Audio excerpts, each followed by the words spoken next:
Bonjour à tous. Je m'appelle Michel Azaria. Ce n'est pas un nom judéo-espagnol, mais c'est un nom d'origine espagnole. Mais c'est un nom qu'on retrouve dans la Bible, en fait, Azaria.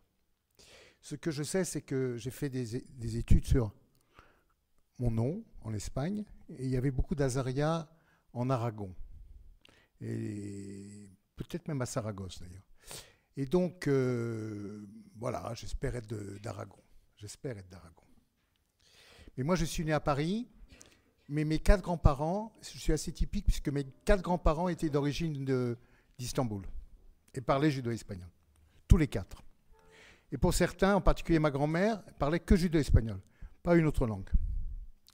Et ça posait d'ailleurs des difficultés pour parler avec moi, d'ailleurs, parce que je ne comprenais pas toujours ce qu'elle disait. Bon, alors, je vais donc vous parler aujourd'hui de la dalle en judéo-espagnol à Auschwitz-Birkenau. J'espère que je ne vais pas me tromper dans les manœuvres. Pas encore ça, mais... Voilà. Dont l'inauguration a eu lieu le 24 mars 2003. Vous voyez sur cette photo, qui est prise à Birkenau, un homme avec des cheveux blancs, c'est Jaime Vidal-Sefira. Jaime Vidal-Sefira, c'est la cheville ouvrière du projet. Donc, je vais commencer par parler de Jaime Vidal-Sefira. Ensuite, je parlerai du mémorial, et ensuite, je parlerai de la cérémonie elle-même. Et ensuite, vous verrez un film sur la cérémonie de la pose, par exemple, excusez-moi, quand on a délivré, enfin, quand on a montré la dalle en judéo-espagnol, dévoilé la dalle en judéo-espagnol.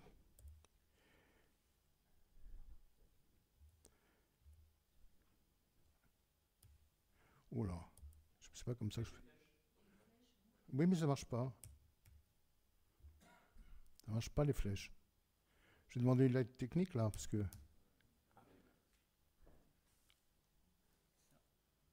Non, à celle-là peut-être. Oui, mais il faut sortir de ça.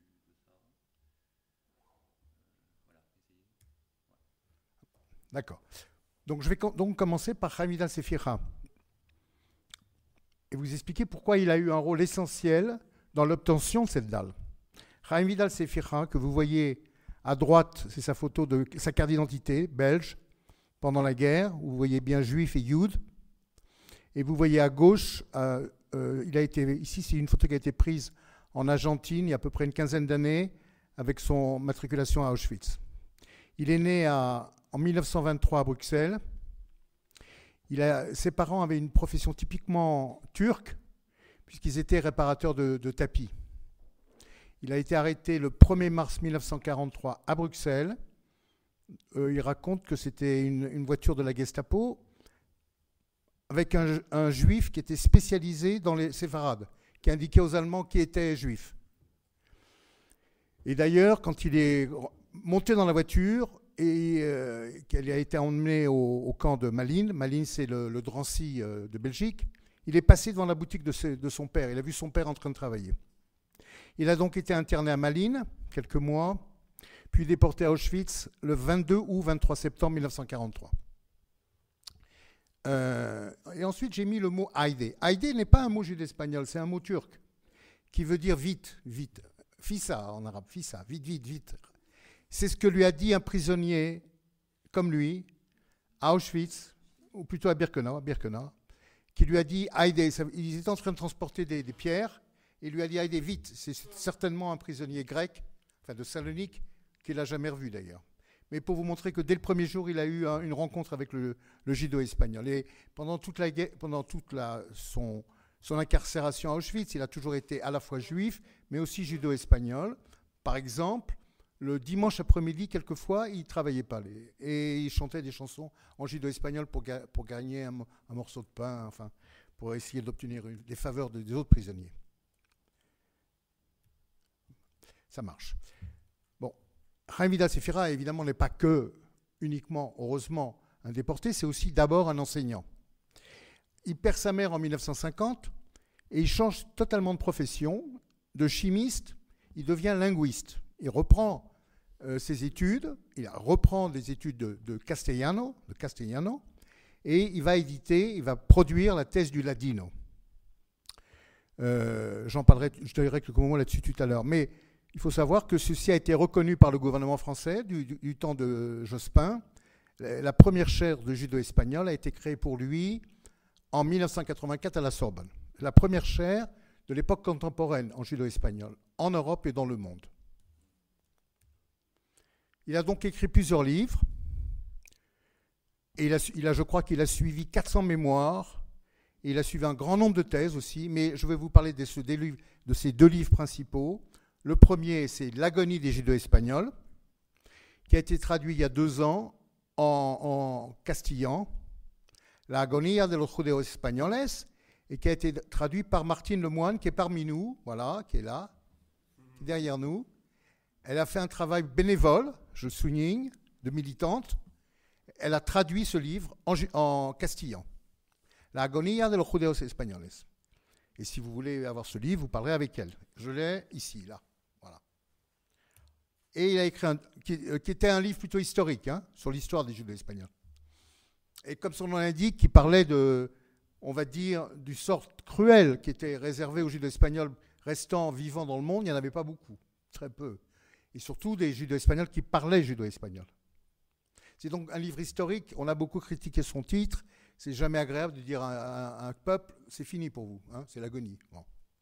Et ensuite, il a écrit un livre très important de vulgarisation sur la langue judo-espagnole.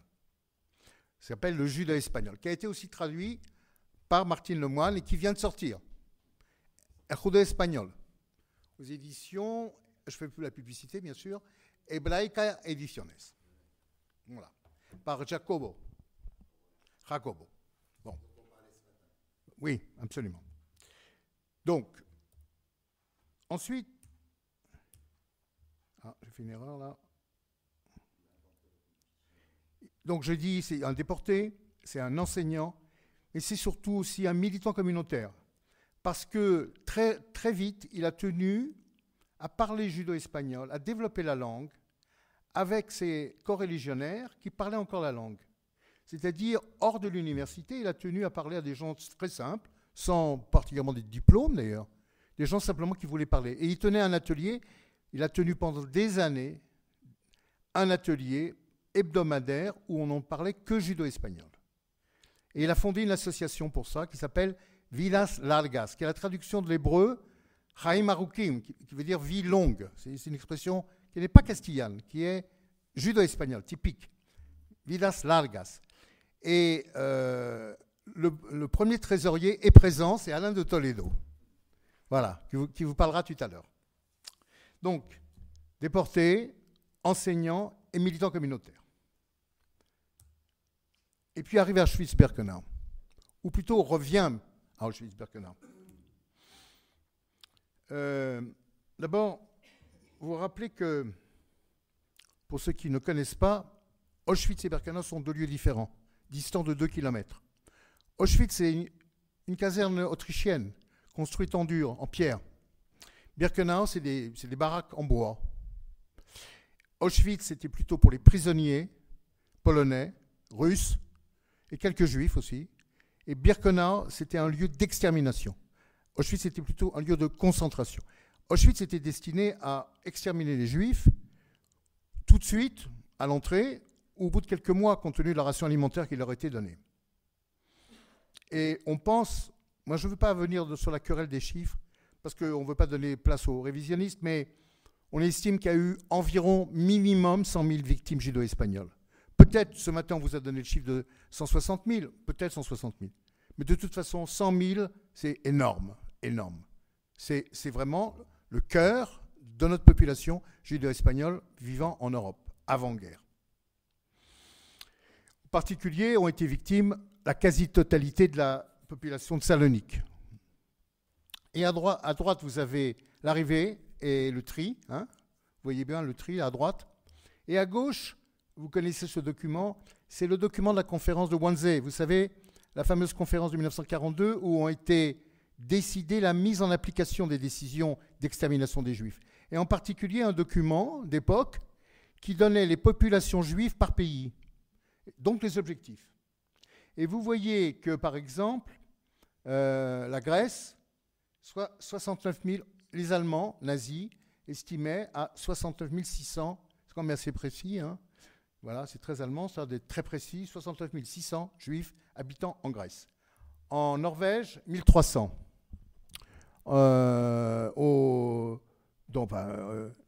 General Government, c'est la partie allemande sous contrôle direct de l'Allemagne, de la Pologne. La liste A, c'est les pays, on va dire, cibles faciles. Hein. C'est les pays occupés déjà. Et B, c'est très intéressant, c'est les pays cibles. Si les choses se passent bien, on attaquera aussi les Juifs de Bulgarie, qui était à l'époque un pays allié, ou on attaquera l'Italie, la Suisse, l'Espagne. Espagne, ils estimaient 6 000, hein, 6 000 Juifs. L'URSS. Heureusement, pour beaucoup de ces pays, ils n'ont pas réussi à atteindre ces pays-là. Et maintenant, j'arrive au mémorial de Birkenau. Le mémorial de Birkenau, il faut bien voir que ce mémorial se situe à environ une centaine de mètres des chambres à gaz et des fours crématoires. Et c'est dans ce lieu même qu'a lieu la cérémonie. C'est assez incroyable de penser que notre cérémonie a eu lieu à 100 mètres des fours crématoires, à peu près. Ou des débris, hein, parce que vous savez que les Allemands ont mis des explosifs sur les fours quand ils sont partis. Alors, à midi, j'avais une discussion très intéressante sur l'histoire de l'histoire. C'est très intéressant, l'histoire de l'histoire. C'est que le mémorial aussi a une histoire, le mémorial de Birkenau. Il a été créé en 1947. Excusez-moi. En 1947, Birkenau et Auschwitz ont été mis sous tutelle de l'État. C'est donc pour devenir un musée. En polonais, vous avez Muzeum Oświęcim. Ça veut dire musée d'Auschwitz. Oświęcim, c'est Auschwitz en polonais. Donc ce mémorial a été créé en 1947. Ce lieu a été mis sous tutelle en 1947. En 1967, l'État polonais communiste a créé ce mémorial I2. Vous voyez derrière là, toutes ces pierres-là. Ça, c'est le mémorial de 1967. Avec 20 dalles, vous les voyez là. Première dalle est en anglais là. Et toutes les dalles, 20 dalles en toutes les langues, des victimes, des pays. Et 20 dalles avec un texte uniforme, c'est le même texte, traduit dans les langues des victimes de chaque pays. Les pays principaux victimes des nazis. Et en 1967, il n'y avait pas de dalle en judo-espagnol. En 1960, du temps des communistes. Aujourd'hui, et déjà à l'époque, le musée s'appelle Musée d'État d'Oświęcim, et en anglais, Musée d'État, ils ont quand même rajouté Auschwitz-Birkenau. En 1967, chaque dalle avait ce texte, vous l'avez en anglais. 4 millions de gens ont souffert ici aux mains des meurtriers nazis entre les années 1940 et 1945. Vous voyez qu'on parle de 4 millions, et vous voyez qu'on ne parle pas de juifs, hein, on parle de gens, de personnes. En bas, vous avez la même dalle en hébreu, pour ceux qui parlent hébreu, Arba Milyonim Anashim, 4 millions de gens, Arba Milyonim Anashim.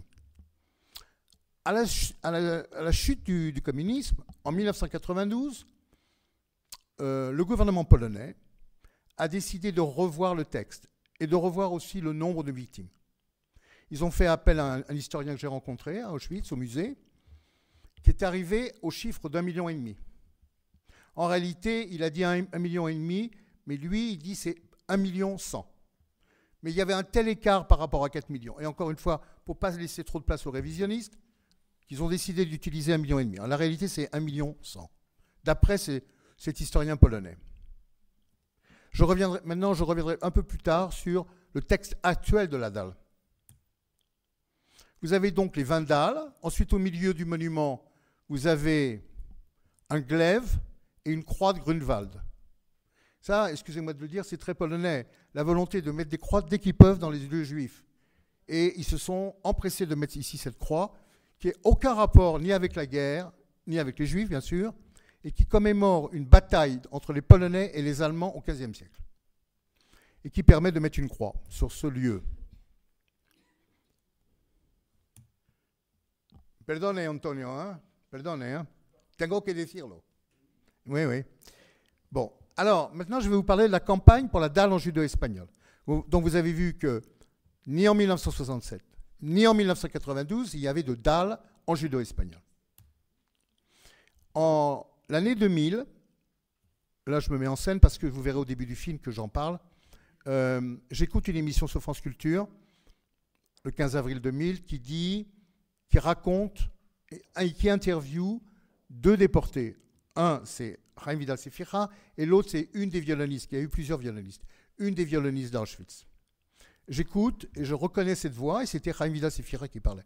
Je reconnais parce que je l'ai eu comme professeur. Je l'appelle, et il me dit, c'est un scandale, les judo-espagnols n'ont pas de dalle en judo-espagnol. Bon.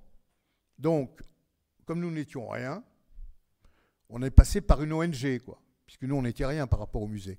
On est passé par une ONG belge qui s'appelle Sauvegarde d'Auschwitz-Birkenau. Et nous avons demandé une dalle en judo-espagnol. Et la réponse est venue du directeur, Jerzy Wróblewski, et qui dit, vous avez demandé une dalle, et nous ne pouvons pas vous donner une dalle. Ce n'est pas possible. C'est même définitif. Vous n'aurez pas de dalle. La décision concernant le contenu du texte a été revue, le nombre de dalles a été revu, le choix des langues a été revu, et c'est définitif. Et ceci a été fait par le Conseil international d'Auschwitz. Le Conseil international d'Auschwitz, c'est celui qui s'occupe de la gouvernance du musée, qui dirige donc le musée. Et, phrase définitive, le Conseil international du musée actuellement agissant auprès du bureau du Premier ministre. C'est-à-dire, le Premier ministre nous a donné son accord pour qu'on vous écrive ça. Bon. C'est sûr que quand on reçoit une telle lettre, on pourrait abandonner, quoi, parce que c'est quand même difficile d'obtenir une dalle une fois qu'on a reçu cette lettre. Ben, nous avons continué. Alors, on ne pouvait pas en rester là. Donc nous avons, d'abord, Jaime Vidal Sefira s'est rendu à un colloque sur la langue judo-espagnole à Salonique en avril 2000, et il a présenté une pétition en disant « Nous exigeons une dalle en judo-espagnol ». Et puis nous avons créé en France une association dont je suis le vice-président qui s'appelle JEA, Judéo-Espagnol à Auschwitz, pour une 21e dalle en judo-espagnol. Et vous avez maintenant le texte en français en bas et le texte en judo-espagnol en haut. Donc ce texte est intéressant parce que d'abord c'est on va dire du judo-espagnol vivant, hein, puisque c'est d'aujourd'hui, une langue d'aujourd'hui. Je vais le lire parce que moi je trouve que c'est un texte important.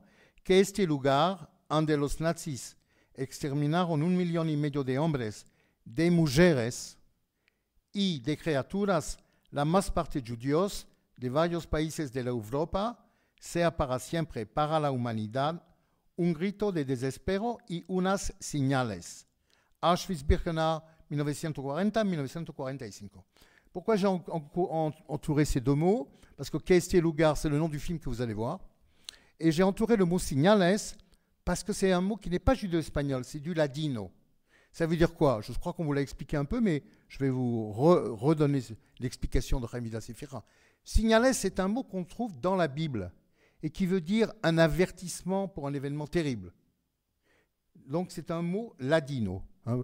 Je ne l'ai pas insisté puisque je sais que vous avez eu quelqu'un qui vous a fait un exposé là-dessus, mais vous savez bien que la théorie de Jaime Vidal Sefira, c'est de dire que ladino et judo-espagnol, c'est 2 choses différentes. Que judo-espagnol, c'est la langue parlée, et que le ladino, c'est la langue liturgique hébraïque en hébreu avec des mots espagnols, c'est-à-dire une grammaire hébraïque avec un vocabulaire espagnol, castillan. Bon. Alors, nous avons donc lancé une campagne, et cette campagne a rapidement été volontairement internationale. Moi, je me rappelle avoir rencontré la vice-directrice d'Auschwitz, du musée, et lui avoir dit, vous savez, nous, on mène une campagne internationale, hein. On ne va pas se laisser faire. Hein. Par exemple, les Américains nous ont déjà donné leur appui. Alors là, ça a un peu changé la relation. Hein. Et les Argentins aussi. Ah ben bon. Ça nous a permis d'aller un peu plus vite et plus rapidement d'obtenir ce qu'on voulait, quoi. Nous avons levé des fonds, nous avons eu des soutiens institutionnels des organisations juives de grands pays, hein, de France, des États-Unis. Je n'ai pas mentionné l'Espagne, mais l'Espagne a formé un fort contingent de signatures. Et puis nous avons des signatures individuelles. 6000 signatures, ça peut paraître peu, mais par rapport à la population juive espagnole et par rapport à l'époque, et par rapport au fait que le développement d'Internet n'était pas du tout comme aujourd'hui, c'était un beau résultat. Hein, un beau résultat. Et vous voyez l'écran, là, ça vous rappelle des choses. Ça, c'est un écran des années 2000. Hein. C'est autre chose aujourd'hui, c'est autre chose. Bon. Et donc, nous avons ouvert l'Internet le 13 septembre 2000 et nous avons fermé le 28 novembre 2002. Un des premiers signataires, j'ai revu en préparant ce petit exposé, c'est Léon Saltiel, que vous avez rencontré l'autre jour, là. Il a signé le 15 septembre. C'est formidable. Il était à Salonique, il a signé. Je ne sais pas comment il a su qu'il y avait une pétition, mais voilà. Bon. Alors, j'essaye aussi de vous dire pourquoi nous estimons avoir eu gain de cause. D'abord parce que je l'ai dit, il y a eu une dimension internationale immédiatement. Deuxièmement, parce que je crois que ça c'est très important, c'est qu'à l'époque, je ne sais pas si vous vous rappelez, le début des années 2000, la Pologne commençait à s'ouvrir à l'Europe, idéologiquement, hein, aux principes démocratiques, au principe de reconnaissance et le fait d'assumer son histoire. Parce que les responsables que nous avions devant nous étaient plus ouverts, et sont devenus assez ouverts, et puis parce que nous avons fait un lobbying très actif auprès du Conseil international d'Auschwitz et auprès de l'ambassadrice représentant la Pologne à l'UNESCO, qui était une femme très très intelligente, très intéressante, qui d'ailleurs avait été la première consul générale à Montréal non communiste, et dont le principal objet était les contacts avec la communauté juive à Montréal. Donc c'était des gens très ouverts à l'histoire juive. Ici, je vous ai mis une lettre de soutien, il y en a eu beaucoup, d'une société hébraïca argentine. Donc c'est pour vous montrer on a eu du soutien. Ces deux photos, c'est quoi? À droite, c'est un livre que nous avons publié parce que nous nous sommes dit, si on n'a pas eu de dalle, c'est parce qu'on ne nous connaît pas. On ne connaît pas les Juifs espagnols. Et donc nous nous sommes dit, un des moyens de nous faire connaître, c'est de faire connaître notre histoire. Et nous avons donc publié un livre qui s'appelle Les Judo-Espagnols, et nous l'avons publié en 2 langues, en français et en judo-espagnol. Judo-espagnol, traduction de Jaime Vidal Sefira, bien sûr. Et en anglais aussi, avec une version anglaise. Anglais, judo-espagnol.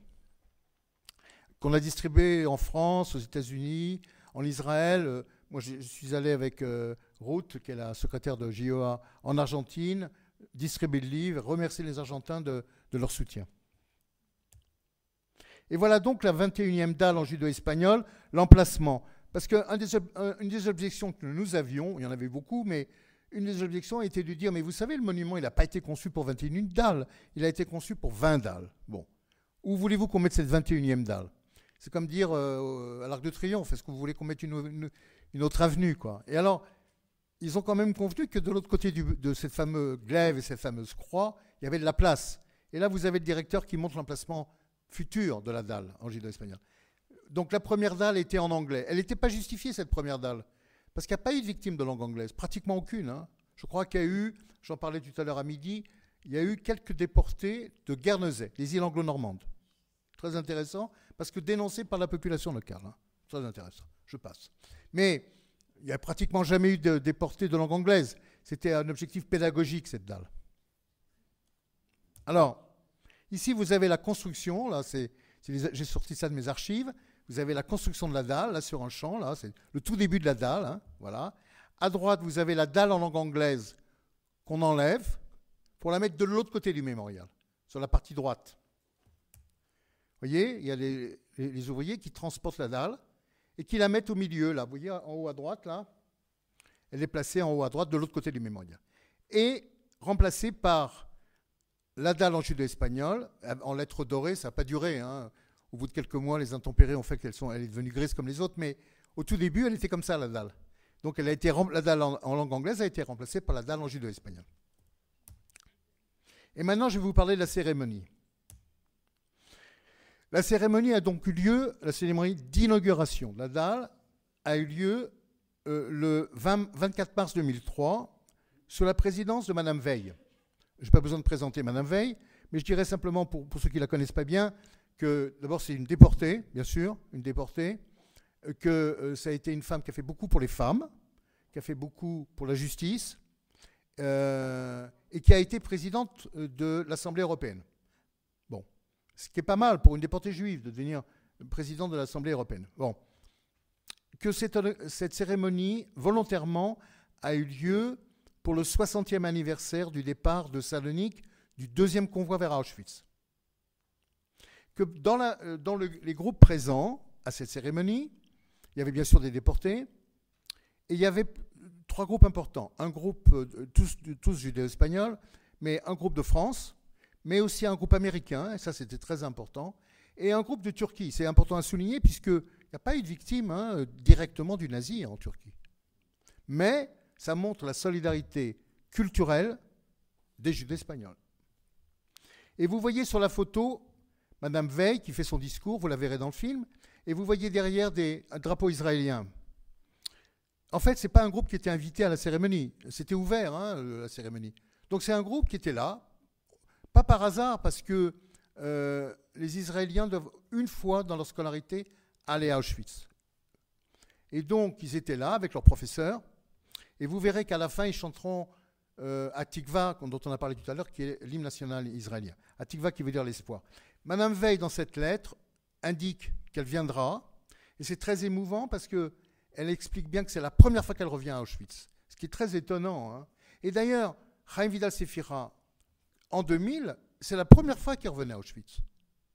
Donc c'est la première fois, elle nous a fait un honneur exceptionnel, puisque pour la première fois, elle a accepté de revenir à Auschwitz et de faire un discours.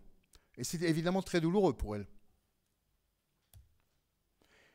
Alors, avant de vous présenter le film, je vais vous dire quelque chose sur les principaux protagonistes du film. Vous allez voir, c'est une série d'interviews. Vous verrez d'abord, c'est très intéressant, quelqu'un qui va vous parler en judo-espagnol, en langue actuelle, judo-espagnol. C'est Yaakov Ben Mayor. Yaakov Ben Mayor, à l'époque, était vice-président de la communauté juive de Salonique. Il l'est toujours d'ailleurs, dans l'opposition, mais il l'est toujours. Ensuite, vous verrez Flori Jagoda. Flori Jagoda, c'est une femme originaire de l'ancienne Yougoslavie qui a émigré aux États-Unis, que j'ai convaincue à Washington de venir. Elle a accepté. Elle habite Washington. J'étais la voir pour la convaincre de venir. Les autorités du musée avaient refusé de la musique, ce qu'on peut comprendre. Donc, ils avaient exigé, s'il y avait chanson, que ce soit a cappella. Donc, elle chante a cappella. Je vous dirai quelques mots sur la chanson qu'elle chante. Serge Klarsfeld, qu'il est inutile de présenter. Et on avait tenu à ce que la dalle soit dévoilée par 2 personnes. Serge Klarsfeld et Eli Perachia. Pourquoi Eli Perachia? Parce que Eli Perachia n'est pas un judo-espagnol des pays victimes, c'est un judo-espagnol de Turquie. C'est un homme de lettres, un grand spécialiste de la langue judo-espagnole.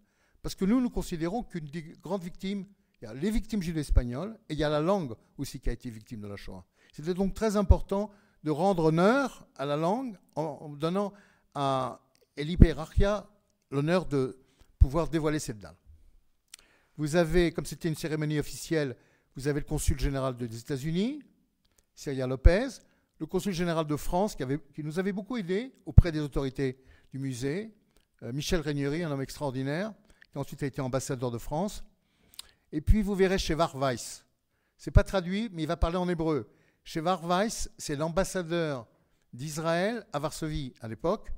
Ça a été quelqu'un qui est né en Pologne, un juif polonais, qui a été enfant caché pendant la guerre, qui parle parfaitement le polonais, et qui explique quand il parle de Mengele.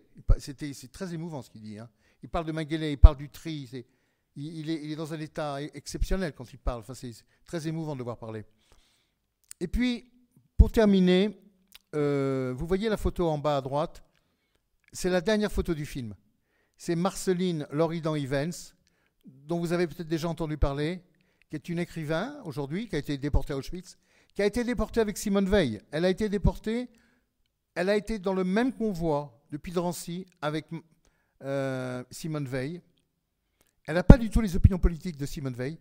Et c'est vraiment une solidarité extraordinaire entre les femmes.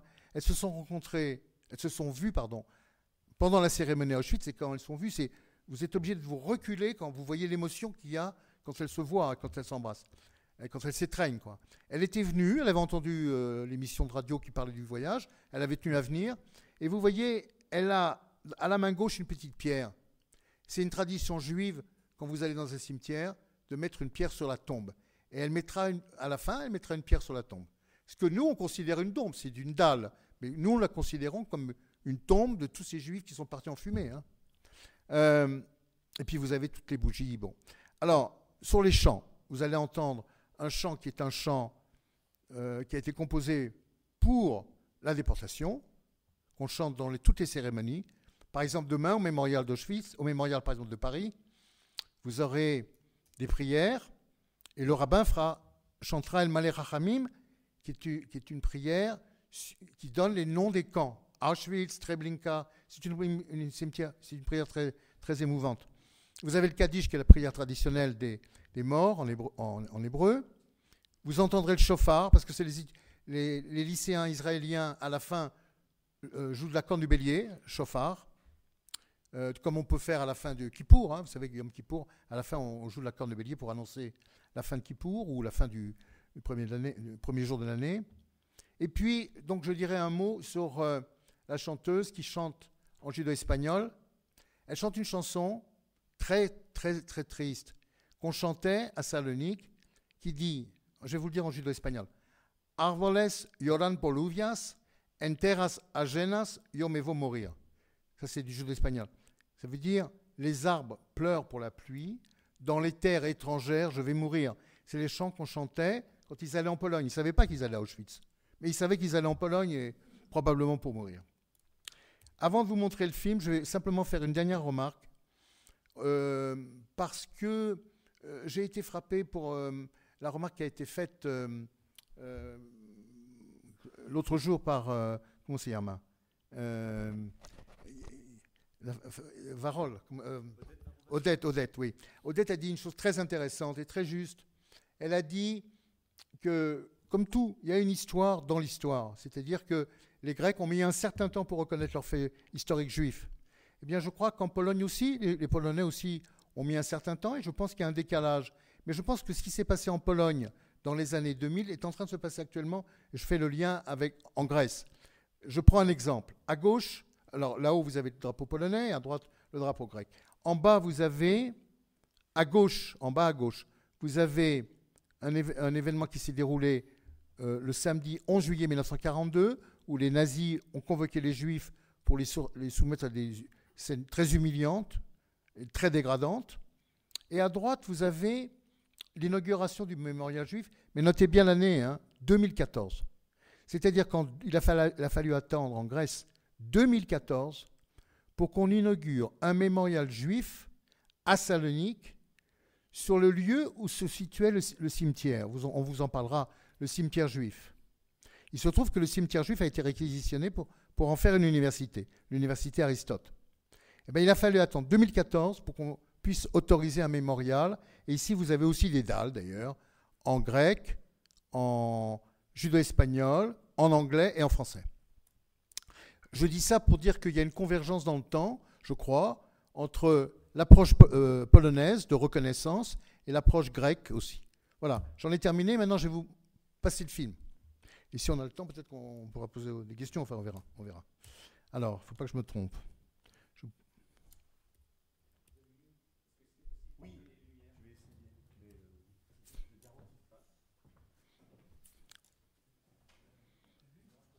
vais essayer. Tengo un problema.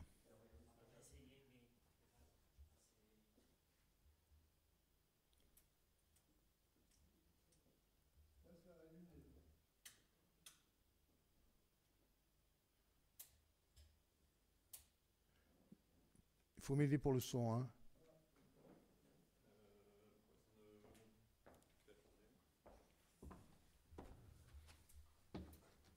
Yo encontré de nuevo se oye. Jaime unos 20 años después, un poco más de 20 años. Un momento. Cuando le oí en la radio, en France Culture, que es una cadena francesa de buen...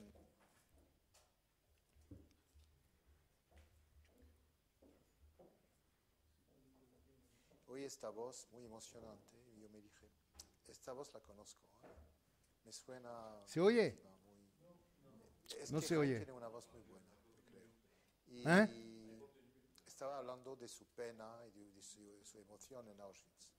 Entonces le llamé y le dije, Jaime, fue muy emocionante lo que has dicho de Auschwitz, esta emisión. Y él me dijo, bueno, Michel, tenemos otra lucha. Oye. Y yo dije, ¿cuál es la lucha? Bueno, la lucha es, tenemos que tener una alhaja en judeo español. Y yo le dije, bueno, te voy a ayudar. Si puedo, te voy a ayudar. Y tierras ajenas, yo me voy morir. Il y a 60 ans, le 24 mars 1943, arrivait le deuxième convoi Salonique. Sur 2800 personnes arrivées ici, 1986 furent gazées immédiatement. Nous sommes ici pour leur témoigner notre respect et notre affection, ainsi qu'à tous les juifs séfarades, à tous les juifs, à toutes les victimes en ce lieu et en d'autres lieux victimes des nazis. Nous sommes également ici pour inaugurer une dalle en judo-espagnol. Aujourd'hui, la langue chérie de nos familles, de nos ancêtres, de nos martyrs, prend enfin sa place aux côtés de celle de nos sœurs et de nos frères. Cuando vine yo aquí por primera vez, te tengo que decirlo, por primera vez después de la deportación, a los 50 años, esto fue en el año 57, ¿qué digo yo? En el año 2000, entonces ¿cómo podría decirlo? El silencio judeo-español al lado de las demás lajas, en yiddish, en español contemporáneo, etcétera, etcétera, para mí fue como un silencio atronador. Emballée par cette initiative de Chaim, je me suis permise de proposer mon aide à Chaim et à Michel. Je trouvais l'idée tellement belle que je voulais bien y participer pour faire quelque chose qui me paraît très très important. Déjà.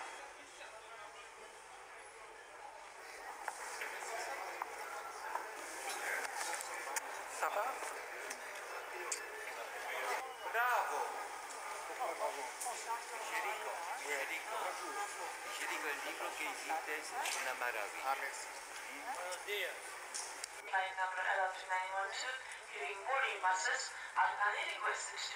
On commencera la visite par Auschwitz, on déjeunera dans le car sur place, et après on ira à Birkenau. Et la cérémonie commencera à 16 h.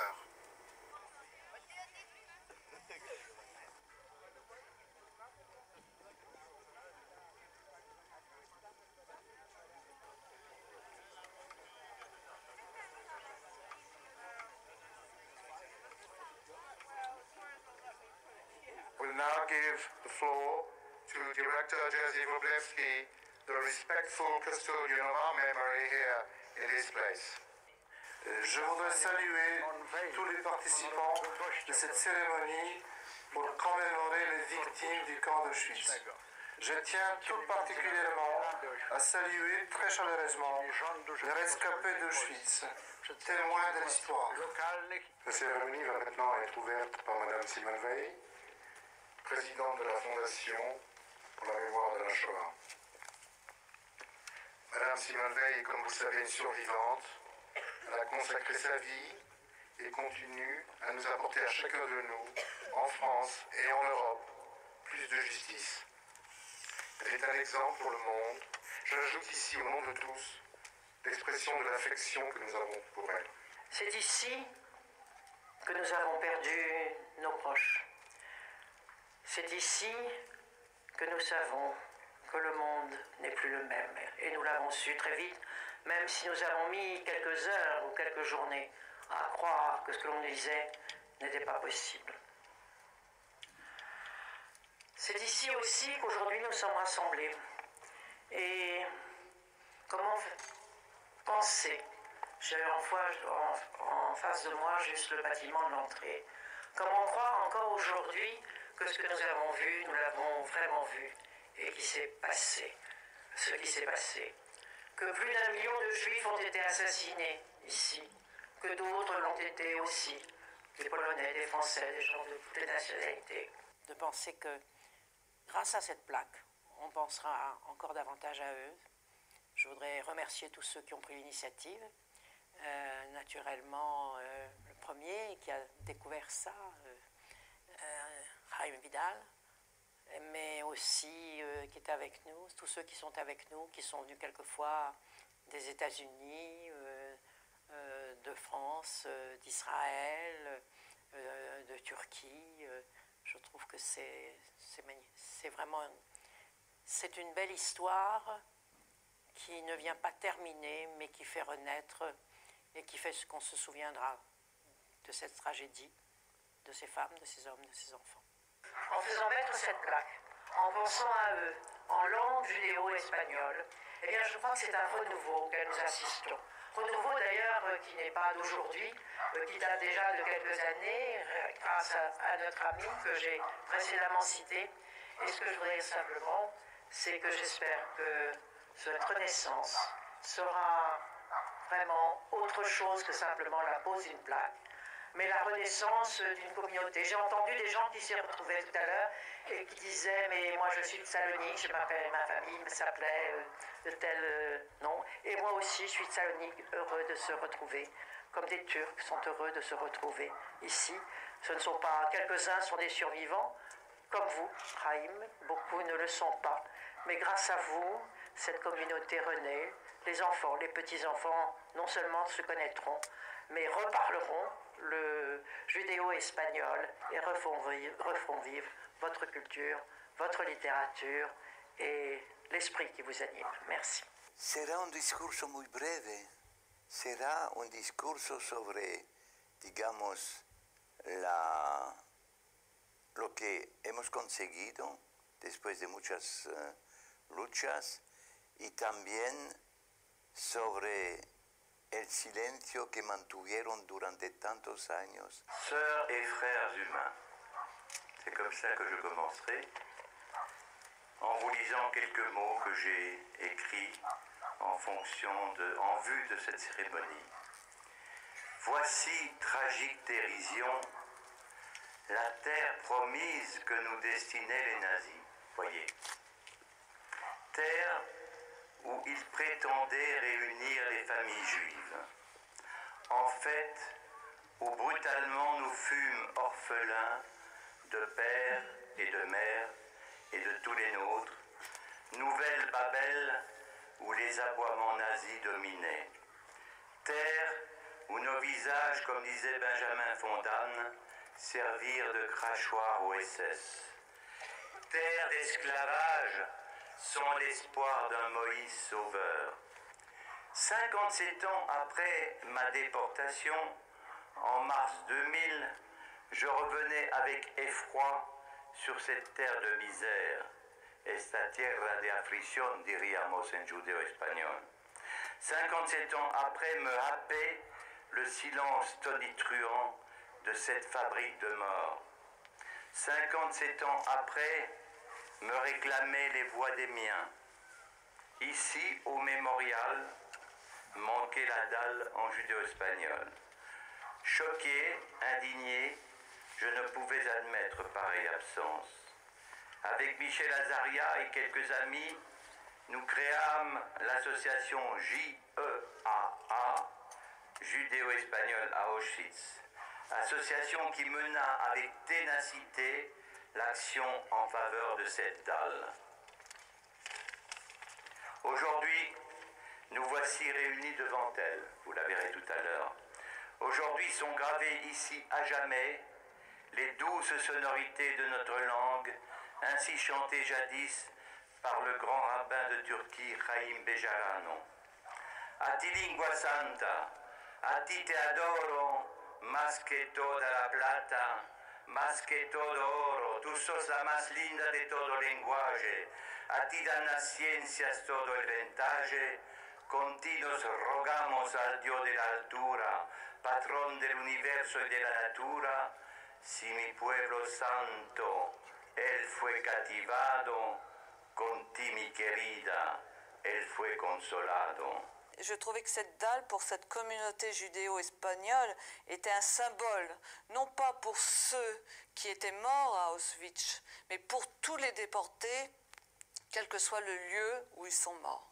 Quería empezar agraciando al profesor Jaime Vidal Cefijá por su recomendable iniciativa y esfuerzo sin quedar para reuscir a posar una placa en judeo-español al monumento de memoria de Auschwitz. Ya sería tiempo. El judeo-español era la lengua que hablaban los judíos de los Balcanes. Por la más parte de ellos era su única lengua. Todas nuestras fuerzas están dedicadas a dar a la nueva generación saber, experiencia y nuestras memorias de una vida querida de muchos antes. Les debemos de avisar de no olvidar. It's not enough to say never again. We must struggle to achieve this aim, this goal. It is our obligation to the young people, to our children, daughters, sons, granddaughters, grandsons, all generations. זה השער לגיהנום. שם. פה זה קרה. במרחב הקטן הזה נרצחו יותר ממיליון בני אדם. כמעט כולם יהודים.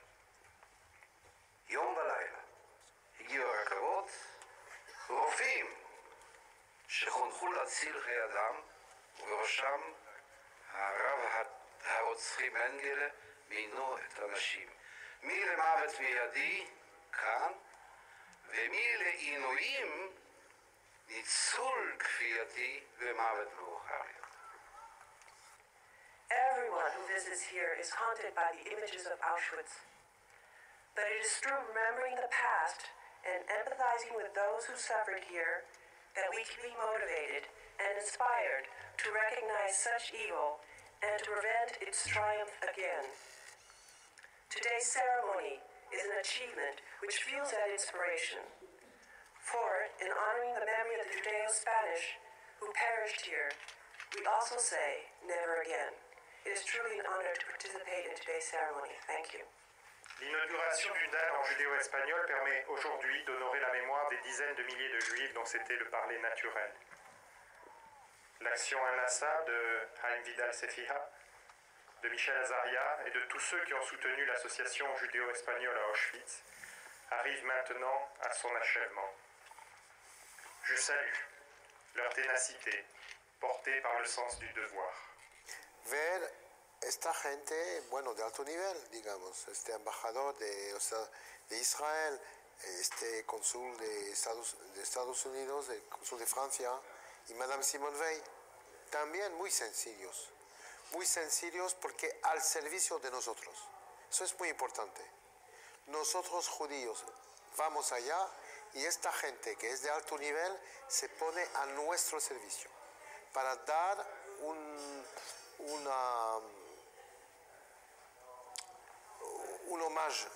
homenaje a nosotros. Eso es muy emocionante. Je vais demander à M. Joe Ashblad de venir et de nous faire la prière à Malek Rachamim.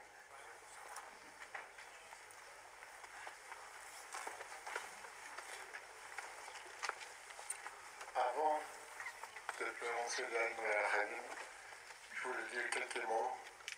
Tout d'abord, la nuit dernière, quand je suis venu ici pour la première fois, quand on ouvre la sauna, voilà le pyjama, là, mon pantalon que j'ai touché à la sauna, il y a 60 ans.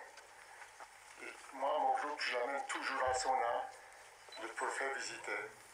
Et quand je suis rentré dans la pièce, je me rappelais, il y a 60 ans que j'ai trouvé mon pyjama, je me suis mis à trembler. Et croyez-moi, je ne tremble pas souvent. Je suis à dire à cuire, mais là, je me suis mis à trembler. J'ai grandi dans une cour, dans le ghetto de Lodz, avec un ami, qu'on a fait tout le travail. On travaillait dans la journée, la nuit, on s'organisait, on volait, on démolissait les palissades pour avoir un peu de bois pour se chauffer. Et quand je suis arrivé à Birkenau, je suis un de l'avant-dernier convoi du ghetto. 3 jours après, j'ai retrouvé mon copain avec son petit frère. Son petit frère avait 13 ans et demi et lui, il avait 16 ans et demi. Et un jour, il y avait une sélection, on lui a pris son petit frère qui avait 13 ans et demi. Il est devenu fou, il ne savait pas quoi faire. On courait autour des blocs, ils étaient enfermés dans le bloc et on ne pouvait pas communiquer. Et j'ai dit, il s'appelait Chaim de dire la vie. J'ai dit, Chaim, nous, on a peut-être une chance de sortir travailler en Allemagne. Il m'a dit, oui, je sais, mais je ne peux pas laisser aller tout seul dans la chambre à gaz. C'est moi qui remplace son père. Et je dialogue avec lui, je l'embrassais, je le caressais. Et à la fin, il m'a dit, tu ne vas pas dicter ma conduite. Il m'a repoussé de force. Il est parti voir le Sturmdienst. Il dit, laissez-moi rentrer. Il est parti avec son petit frère, qui avait 13 ans et demi, il l'accompagnait à la chambre à gaz. Et à chaque fois, quand j'arrive ici, je pense à lui, il me colle à la peau, je n'oublierai jamais. Parce qu'un garçon de 16 ans et demi, de faire accompagner son petit frère, parce qu'il n'avait pas de père, et vous comprenez, jusqu'aujourd'hui, je ne trouve pas le mot, on peut appeler ça courage ou amour, je ne sais pas. Je crois qu'il faut inventer un mot comme ça. Voilà, ça c'est vraiment la deuxième raison parce que je retourne ici à Auschwitz.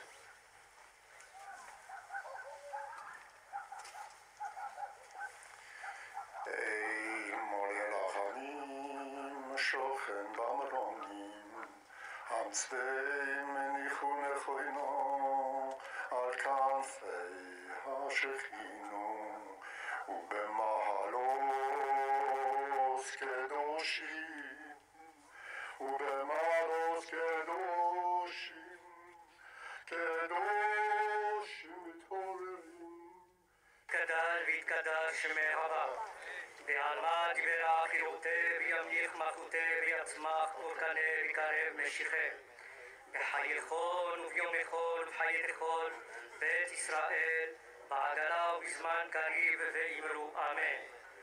עושה שלום בלבומיו וברחמיו יעשה שלום עלינו ועל כל עמו ישראל ואמרו אמן.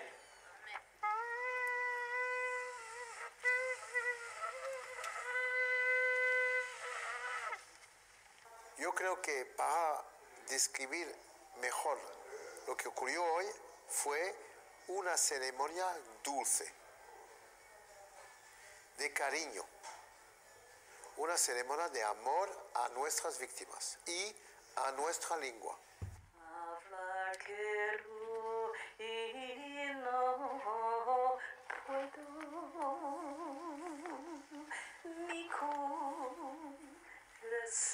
Suspira,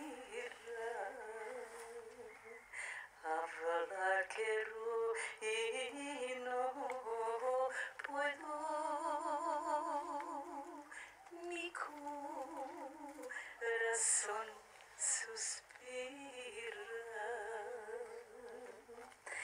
torno y digo, ¿qué va a ser de mí? En tierras ajenas yo me voy morir.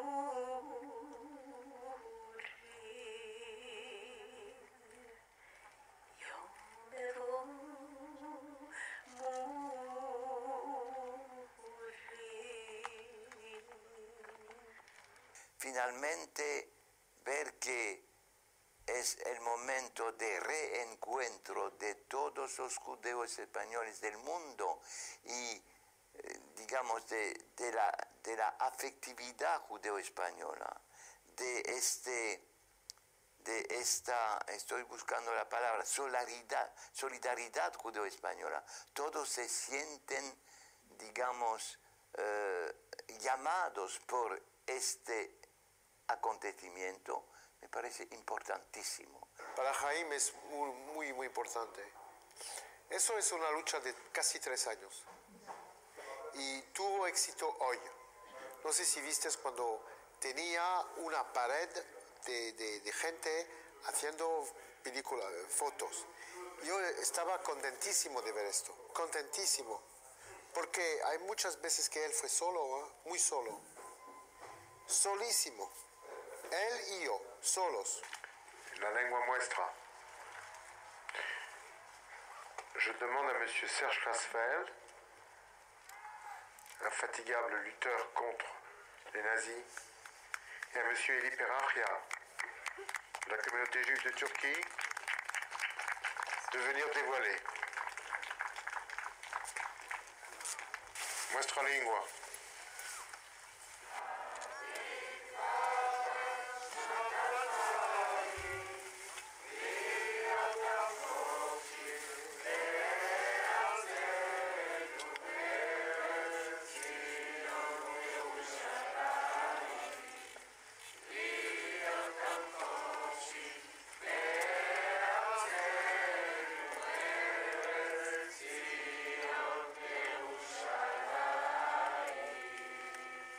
este lugar donde los nazis exterminaron 1,5 millones de hombres, de mujeres y de criaturas, la más parte judíos de varios países de la Europa, sea para siempre para la humanidad un grito de desespero y unas señales. Auschwitz-Birkenau, 1940-1945. Ayer era un día muy, muy importante en mi vida. Después tantos años que estoy en América, estuve con la gente mía, cada día, comiendo, bebiendo, cantando. Y eran unos días llenos de emoción.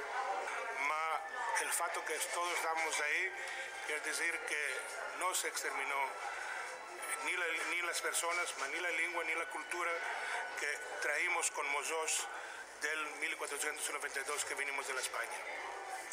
Hemos tenido un éxito con nuestra lengua. Nuestra lengua está marcada para siempre, para la historia. Este momento de la Laja en Auschwitz es como el punto de partida del renacimiento definitivo del judío español.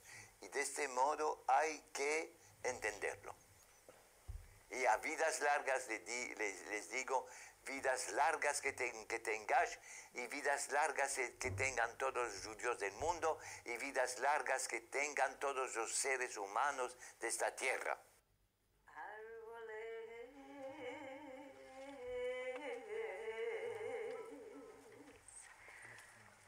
Lloran polvia y montañas por aire, así lloran los mis ojos por ti, querida amante. Así lloran los mis ojos